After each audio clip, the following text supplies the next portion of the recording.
Hi hello ನಮಸ್ಕಾರ ಎಲ್ರಿಗೂ. ನಾನು ನಿಮ್ಮ ಆಪ್ಷನ್ ಅಂಟರ್. ತುಂಬ ದಿನ ಆದಮೇಲೆ ಪೋಸ್ಟ್ ಮಾರ್ಕೆಟ್ ರಿಪೋರ್ಟ್ ಅನಾಲಿಸಿಸ್ ಮಾಡಲಿಕ್ಕೆ ಬಂದಿದ್ದೀನಿ. ಕೆಲವೊಂದು ಕಾರಣಾಂತರಗಳಿಂದ ಅನಾಲಿಸಿಸ್ನ ಮಾಡಲಿಕ್ಕೆ ಆಗಿರಲಿಲ್ಲ.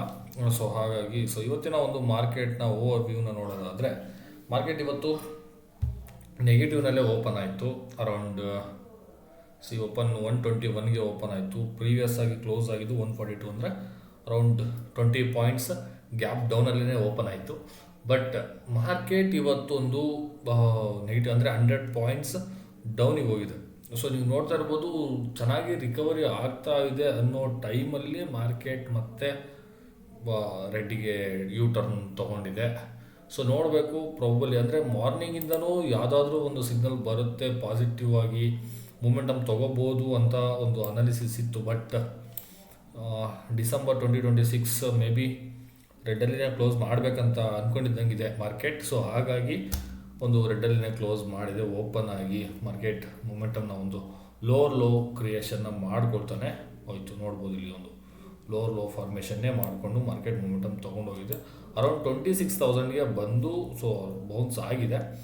ನೋಡಬೇಕು ಮಾರ್ಕೆಟ್ ಮಂಡೇ ಯಾವ ರೀತಿ ಒಂದು ರಿಯಾಕ್ಟ್ ಮಾಡುತ್ತೆ ಅನ್ನೋದನ್ನು ನೋಡಬೇಕಾಗುತ್ತೆ. ದೆನ್ ಇವತ್ತಿನ ಈ ಒಂದು ಸೆಲ್ಲಿಂಗ್ ಪ್ರೆಷರ್ಗೆ ಯಾರು ಕಾರಣ ಅನ್ನೋದಾದರೆ, ಆಬ್ವಿಯಸ್ಲಿ FIS ಸೆಲ್ಲಿಂಗ್ನ ಮಾಡ್ತಾನೆ ಇದ್ದಾರೆ, ಕಂಟಿನ್ಯೂಸ್ ಸೆಲ್ಲಿಂಗ್ ಬರ್ತಾನೆ ಇದೆ. ಇವತ್ತು ಕೂಡ 300 ಕೋಟಿ ಸೆಲ್ಲಿಂಗ್ ನಡೆದಿದೆ. ಬಟ್ ಅವರಿಗೂ ನಮ್ಮವರು ಅಂದರೆ DIS ಅವರು ಕೌಂಟ್ರ್ ಕೊಟ್ಟಿದ್ದಾರೆ 1,700 ಕೋಟಿ. ಬಟ್ ಆದ್ರೂ ಮಾರ್ಕೆಟ್ ನಿಮಗೊಂದು ಐಡಿಯಾ ಬರ್ಬೋದು, ಸರ್ ಈ DIS ಅಷ್ಟೊಂದು ಬೈಯಿಂಗ್ ಮಾಡಿದ್ದಾರೆ, FIS ಸ್ವಲ್ಪ ಸೆಲ್ಲಿಂಗ್ ಮಾಡಿದ್ದಾರೆ, ಯಾಕೆ ಬನ್ನಿ ಯಾವಾಗಲೂ FIS ಅಂದರೆ ನಮಗೆ ಇನ್ಫ್ಲೋ ಜಾಸ್ತಿ ಬರೋಂಥದ್ದು ಹೊರಗಡೆಯಿಂದ, ಅದರ್ ಕಂಟ್ರೀಸಿಂದ ಇನ್ಫ್ಲೋ ಏನಿರ್ತೋ ಅದು ತುಂಬ ಇಂಪಾರ್ಟೆಂಟ್ ಆಗುತ್ತೆ. ಅದಕ್ಕೋಸ್ಕರ FISನ ನಾವು ತುಂಬ ನಮ್ಮ ಇದರಲ್ಲಿ ಇನ್ವೆಸ್ಟ್ಮೆಂಟಲ್ಲಿ ತುಂಬ ಇಂಪಾರ್ಟೆಂಟ್ ಆಗಿ ಕನ್ಸಿಡರ್ ಮಾಡ್ತಾ ಹೋಗ್ತಾರೆ. ಹಾಗಾಗಿ ಮಾರ್ಕೆಟ್ ಇವತ್ತು ಆ ಲೆವೆಲ್ಗೆ ರಿಯಾಕ್ಷನ್ನ ಕೊಟ್ಟಿದೆ. ಮೇಜರ್ಲಿ ನಿಫ್ಟಿ 50ನಲ್ಲಿ ಯಾವ್ಯಾವ ಕಂಪನಿನ ನಾವು ನೋಡೋದಾದರೆ, ಆಲ್ಮೋಸ್ಟ್ ಎಲ್ಲ ಸೆಕ್ಟರ್ಸ್ ಈ ಥರ ಸೆಕ್ಟರ್ ಏನೂ ಕಂಡಿಲ್ಲ, ಸಪೋರ್ಟ್ ಕೊಟ್ಟಿದೆ ಅನ್ನೋ ಹಾಗೇ ಇಲ್ಲ. ಎಲ್ಲ ನೋಡಿ, ಬ್ಯಾಂಕಿಂಗ್ ಆಗಿರ್ಬೋದು, IT ಆಗಿರ್ಬೋದು, ಆಯಿಲ್ ಎನರ್ಜಿ ಆಗಿರ್ಬೋದು, ಕನ್ಸ್ಯೂಮರ್ ಆಗಿರ್ಬೋದು, ಎಲ್ಲ ಒಂದು ಸೆಕ್ಟರ್ಸು ರೆಡ್ಡಲ್ಲಿನೇ ಕೂತಿದೆ. ಅಲ್ಲೊಂದು ಕಂಪ್ನೀಸ್ ಮಾತ್ರ ಗ್ರೀನಲ್ಲಿದೆ. ಮೇಜರಾಗಿ ಇಲ್ಲಿ HDFC, ICICI ಮತ್ತು ರಿಲಯನ್ಸ್, ಈ ಮೂರು 1/3 ವೇಟೇಜ್ ಇರ್ತಕ್ಕಂಥ ಕಂಪನಿ.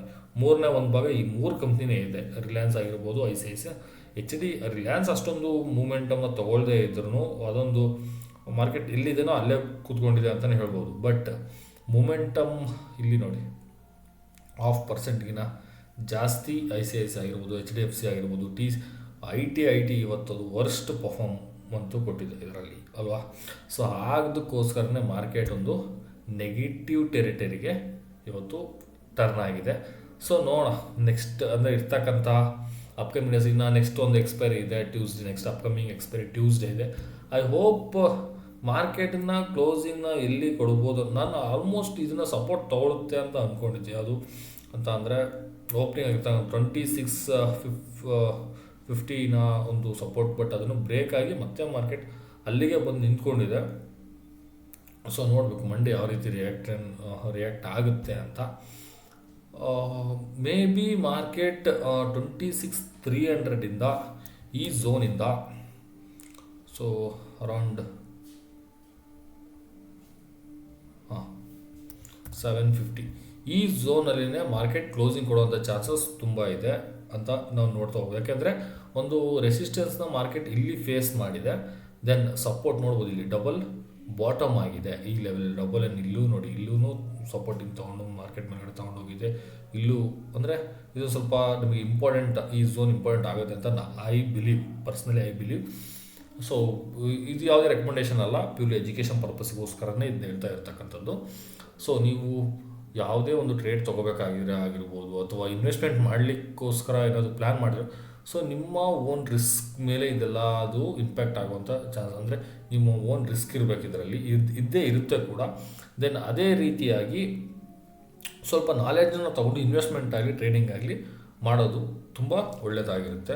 ಐ ಹೋಪ್ ಈ ವಿಡಿಯೋ ತುಂಬ ಯೂಸ್ಫುಲ್ ಅಂದರೆ ಇಷ್ಟ ಆಗಿದೆ ಅಂತ ಅಂದ್ಕೊಳ್ತೀನಿ. Thanks for watching.